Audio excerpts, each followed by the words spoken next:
tayo ng sardinas na may malunggay. Ni Mapa Cooking. Ayan yung ating mega sardines. Siyempre, hindi mo wala alam niyo ba kung saan panggaling ito yung aking malunggay? Sa Bulacan. Tapos ito yung okra sa Bulacan din. Maliliit na sarap. Ilalagay natin dyan sa ating mega sardines. Ayan yung ating sangkap bawang, sibuyas, at saka yung mega sardines natin, at saka yung ating okra, at saka yung ating malunggay, o mag-i-slice na si Mapa Cooking. Maglalagay na tayo ng oil ni Mapa Cooking. Ayan, kunting oil lang. Kunti lang talaga tayo pag nag-isa tayo. Ayan.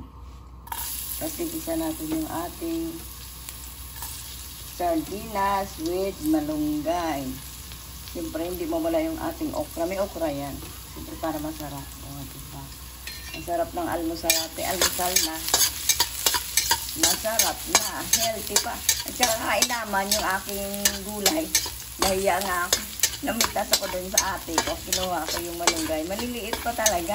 Kasi naputulan nila yung malunggay nila. Tinatapon lang doon sa Bulacan yung malunggay. Ikaputol pa lang ng malunggay ng ate ko. Parang seedling lang to kasi maliliit eh. O, tapos yung okra niya, marami na nagkakalat yung okra niya doon. Kaya yung ginawa ko,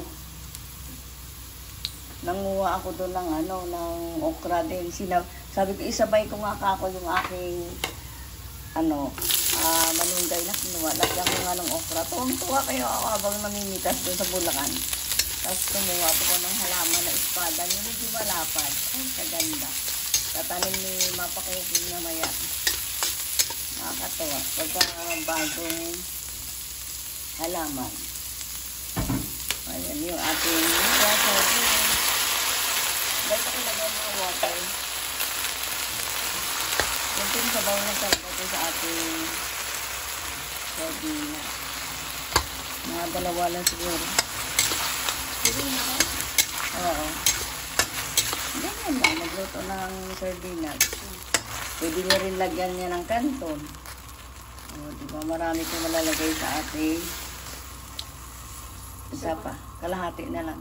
Isa't kalating water o pwede na siguro ito kasi na yun. Oo, tama na yun, Day. May assistant ako si Lorna. Asinan na lang natin. Ayun, asin natin ganyan lang kakapunti. Ayan. Kulo na lang yan. Luto na yan. Ayan, water dagdagan natin. Kasi medyo marami tayo ng ating malunggay. Kaya baka, sa grape lang to, kulo lang, luto na to. Ayan, lalagay na natin yung ating malunggay. Oo, diba? May almusal na tayo. Ang sarap-sarap pa. Gulay pa talaga yung ating almusal. O, tapos sabayan natin ng sinangag. Yan. Ang sarap ng ating sinangag.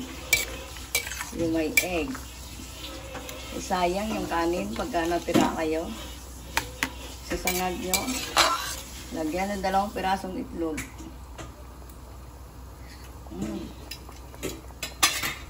Tama na yung lasa. Ayan. Yung ating sinangag. Sabayan natin ang sinangag na kanin yung ating malunggay. O, diba? Sarap ng ating malunggay. O. Yung may okra. Puluan lang natin. Balikan natin maya-maya. Ayan. Okay na yung ating malunggay ni Mapa Cooking. Balikan natin. Thank you sa nag-subscribe kay Mapa Cooking. Araw-araw nagluluto si Mapa Cooking ng Nino. Galing kahapon, dumala si Mapa Cooking. Pumunta kong Bulacan kasi birthday ng pamangkin ko. Kaya kumuha akong malunggay sa okra na yan. O, balik si Mapa Cooking. O, okay na yung ating malunggay. Ayan. Thank you sa nag-subscribe kay Mapa Cooking. Okay na yung ating malunggay. Sabayan natin ng sinangag na kanin. Ayan. Ay, gusto ni Mapa Cooking sa morning. Ayan. Sayang. Kaya ginawa ni Mapa Cooking. Sinangag din na may egg. Ayan yung ating. Ayan. Okay na yung ating